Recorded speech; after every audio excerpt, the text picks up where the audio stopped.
Bismillahirrahmanirrahim. Assalamu alaikum to all the viewers. Welcome back to my channel Basic Pharma. तो students, हमने इस channel पर start किया हुआ था बेसिक फार्मा का कंटेंट में हमने कम्प्रिहेंसिव फार्मेसी रिव्यू और उसकी जो है वो फार्माकोलॉजी की और फार्मास्यूटिक्स की डिस्पेंसिंग से रेलेवेंट एमसीक्यूज जो है वो अपलोड किए थे। तो काफ़ी टाइम से चैनल पे कोई कंटेंट अपलोड नहीं हुआ था, कुछ मसरूफियात की वजह से। लेकिन अब जो है ना, हम चैप्टर नंबर 3 से स्टार्ट करेंगे। कम्प्रिहेंसिव फार्मेसी रिव्यू की बुक जो है इस चैनल पर जो है वो डेली बेसिस पर I will try my best कि मैं जो एमसीक्यूज़ हैं वो अपलोड करूं। तो होपफुली आप लोग इस चीज़ को जो है ना डेली बेसिस पे चेक करेंगे, क्योंकि टेस्ट पीपीएससी के जब भी हों एटलीस्ट हम अपने आप को प्रिपेयर तो करें कि हम लोगों को उसमें रहे प्रैक्टिस में, कि हम उसको डेली रिवाइज करते रहें। इससे ये होगा कि हमारा नॉलेज जो है वो अप टू डेट रहेगा और हम रेडी रहेंगे पीपीएससी के लिए जब भी हो जाए। करंट सिनेरियो में तो अभी पॉसिबल नहीं है, but I think coming 3-4 months में ये पॉसिबल होगा, तो फिर जो है ना तब के लिए हम रेडी रहेंगे।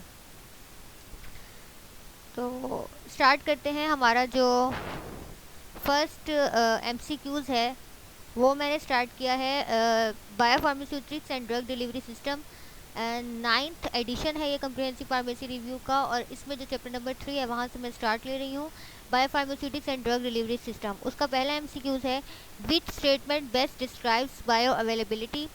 इनमें से कौन सी स्टेटमेंट जो है वो बायो अवेलेबिलिटी को अच्छे से डिस्क्राइब करिए। पहला है, relation between the physical and chemical properties of a drug and it's systemic absorption.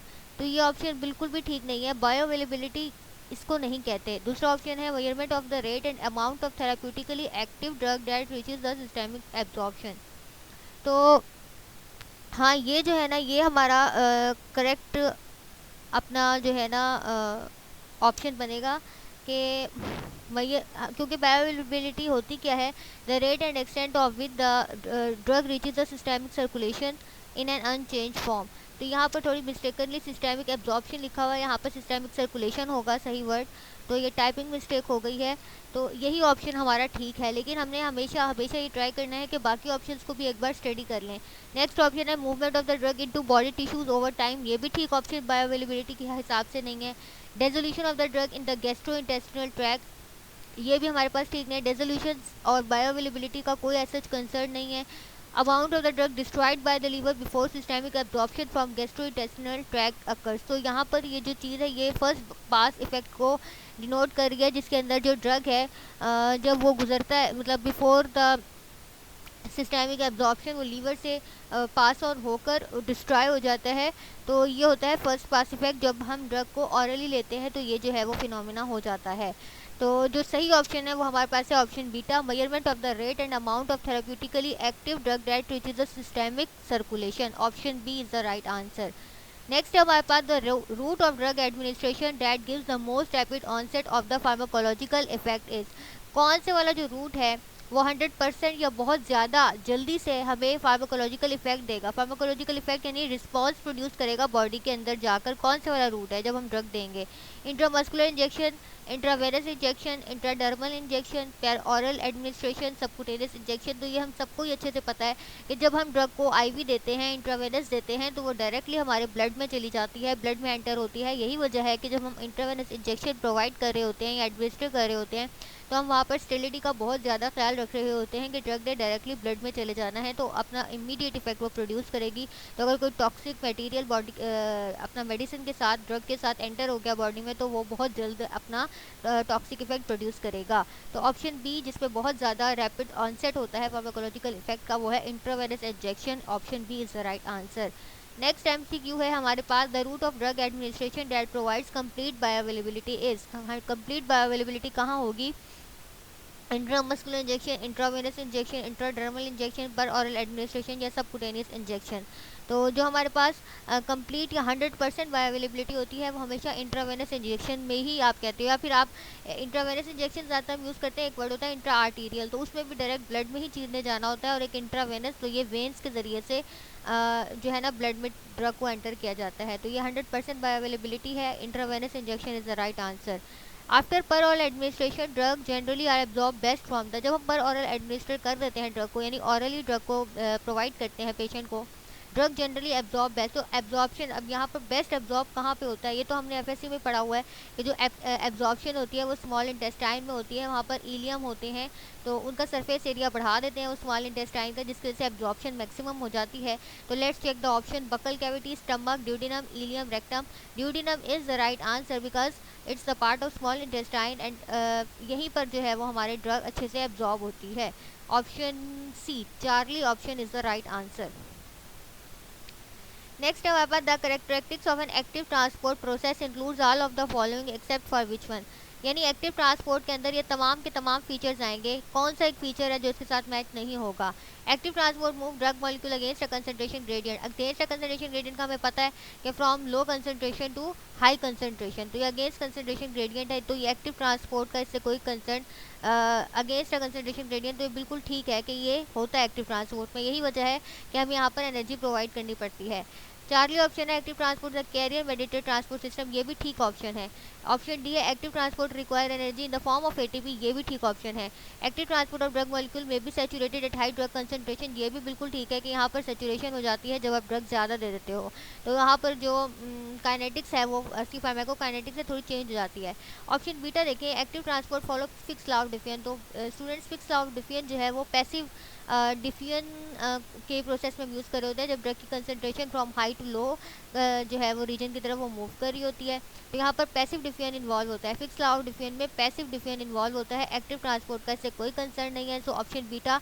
बाकी तमाम ऑप्शन एक्टिव ट्रांसपोर्ट से रेलेवेंट है, but beta option active transport follow Fick's law of defiant ये पैसिव डिफियन से relevant है, तो beta option हमारा जो है वो करेक्ट होगा, इसका एक्टिव ट्रांसपोर्ट से कोई ताल्लुक नहीं है। नेक्स्ट है हमारे पास passage of drug molecule from region of high drug concentration to region of low drug concentration is known as, जाहिर सी बात है हाई ड्रग कंसंट्रेशन से जब ड्रग मूव करेगी लो ड्रग कंसंट्रेशन में, तो वो क्या कहलाएगा, एक्टिव ट्रांसपोर्ट नहीं, ये तो लो से हाई की तरफ जाएगा। और बायो अवेलेबिलिटी वो हमने पढ़ा, the rate and extent of the drug reaches the systemic circulation in an unchange form, तो ये भी ऊपर वाली उससे कोई मैच नहीं करी। बायो फार्मास्यूटिक्स हमें पता है the relationship of the physical and chemical properties of the drug to its pharmacokinetics is bio pharmaceutics, तो यहाँ पर इसके भी कोई कंसर्न नहीं है। पिनोसाइटोसिस, तो हमें पता है कि जब आप कह लो कि एंटर हो रहा होता है ड्रग के अंदर वाटर, पिनोसाइटोसिस या कोई लिक्विड, तो उसको हम पिनोसाइटोसिस कहते हैं।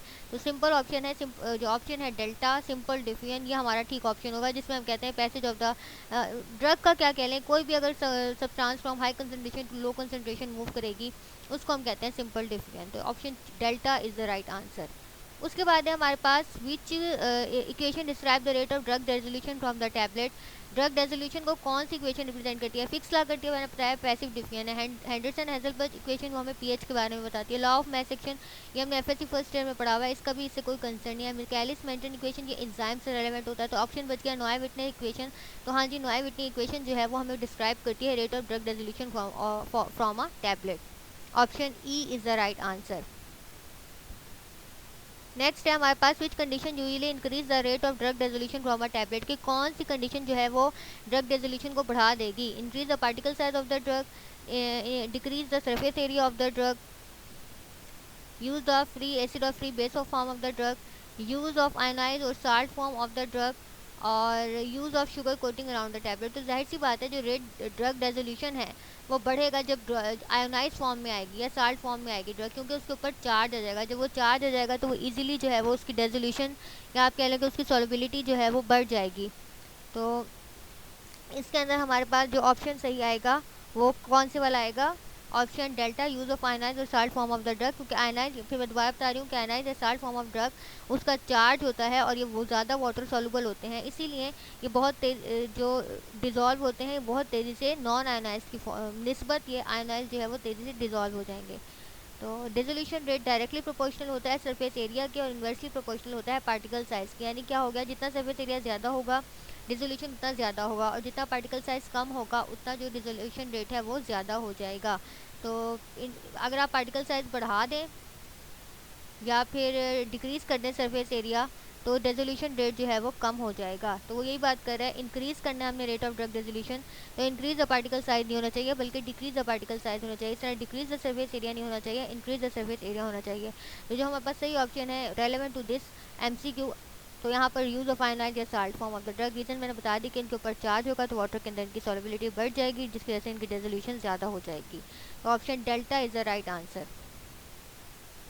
फिर है dose dumping is a problem in the formation. Dose dumping होता क्या है कि एकदम से सारी की सारी ड्रग जो है वो डोजेज फॉर्म से रिलीज़ हो जाती है, मतलब जितनी बॉडी को चाहिए होती है उससे ज़्यादा, क्योंकि ये हमने एक मॉडिफाइड या कंट्रोल रिलीज डोजेज फॉर्म होती है।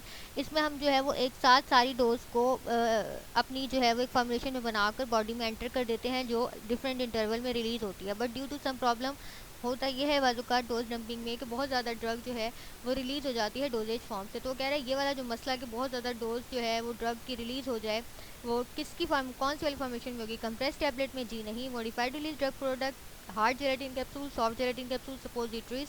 तो हमारा जो ऑप्शन यहाँ पर बिल्कुल ठीक बनेगा वो है मॉडिफाइड रिलीज ड्रग प्रोडक्ट के। इस जब अगर आप इस तरह से ड्रग प्रोडक्ट बनाओगे कंट्रोल रिलीज ड्रग प्रोडक्ट, तो हमारे पास जो डोज डंपिंग का प्रॉब्लम है वो क्रिएट हो सकता है। 10th MCQs है the rate limiting step in the bioavailability of a lipid soluble drug formulated as an immediate release compressed tablet is the rate of disintegration of the tablet and release of the drug, dissolution of the drug, transport of the drug molecule across the intestinal mucosal cells, blood flow to the GIT या gastrointestinal tract, biotransformation और metabolism of the drug by the liver before systemic absorption occur. तो यहाँ पर जो हमारे पास सही option बनेगा जो हमारी लिपिड सॉल्युबल ड्रग्स होती हैं और उनके लिए जो रेट लिमिटिंग स्टेप होता है वो डिसोल्यूशन होता है। ठीक है, तो ऑप्शन बीटा जो है वो हमारा रेट लिमिटिंग स्टेप के लिए बिल्कुल ठीक ऑप्शन बनेगा। बाकी सारे हमारे option relevant to this MCQ ठीक नहीं है। Option beta will be your right answer.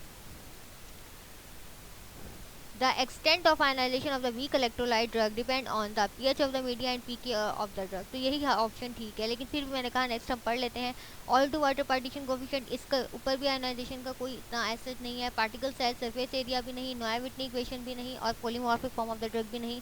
तो जो एक्सटेंट ऑफ आयनाइजेशन है वो डिपेंड करता है pH of the media and pKa of the drug. Option alpha is the right answer. फिर है the rate of drug bioavailability is most rapid when drug is formulated as. जो ड्रग की बायोअवेलेबिलिटी है बहुत ज़्यादा होगी जब ड्रग को फॉर्मुलेट करेंगे कंट्रोल रिलीज प्रोडक्ट में, हार्ड जेलेटिन कैप्सूल में, सब्रेस्ट टैबलेट में, सोल्यूशन में या सस्पेंशन में। तो यहाँ पर ऑप्शन डी है सोल्यूशन।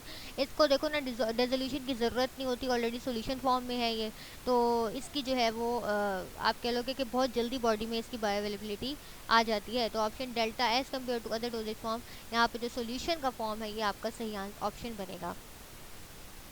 नेक्स्ट आपका option MCQ number 13, the amount of drug that a transdermal pad delivers within a 24 और पीरियड डिपेंड ऑन, यानी कि वो कह रहा है जो अमाउंट ऑफ ड्रग जिसने ट्रांसडर्मल पैच के ज़रिए जिसने डिलीवर करना है अपनी ड्रग को, वो किस पर डिपेंड करेगा?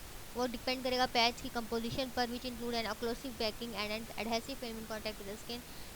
ऑक्लोसिव बैकिंग यानी जो हाइड्रेशन प्रोवाइड करती है स्किन को, उसको ड्राई नहीं होने देगी, उस पर, और एडहेसिव फिल्म पर जिसने उसको कॉन्टैक्ट में किया हुआ है स्किन के साथ। तो हाँ जी, इन दोनों पर डिपेंड करेगी। Affinity of a drug for the formulation of formation matrix relative to its affinity for the stratum corneum.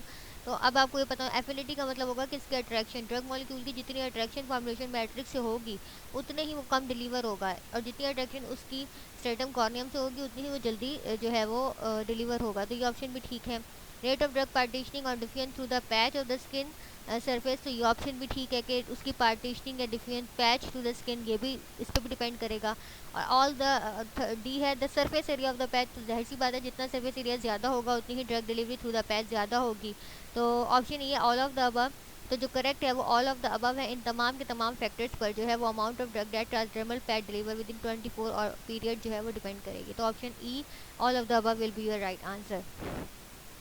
तो ये लास्ट MCQ था चैप्टर नंबर 3 का, biopharmaceutics and drug delivery system जिसका नाम है। उसके बाद इंशाल्लाह हम 4th चैप्टर के मैं MCQ जो है वो अपलोड करूँगी। होपफुली ये एक जो स्टेप है आप लोगों को पसंद आया होगा, और अगर कोई आप लोगों को सजेशंस देनी है तो ज़रूर दीजिएगा, और इंशाल्लाह नेक्स्ट लेक्चर में फर्दर प्रोसीड करेंगे। अल्लाह हाफिज़।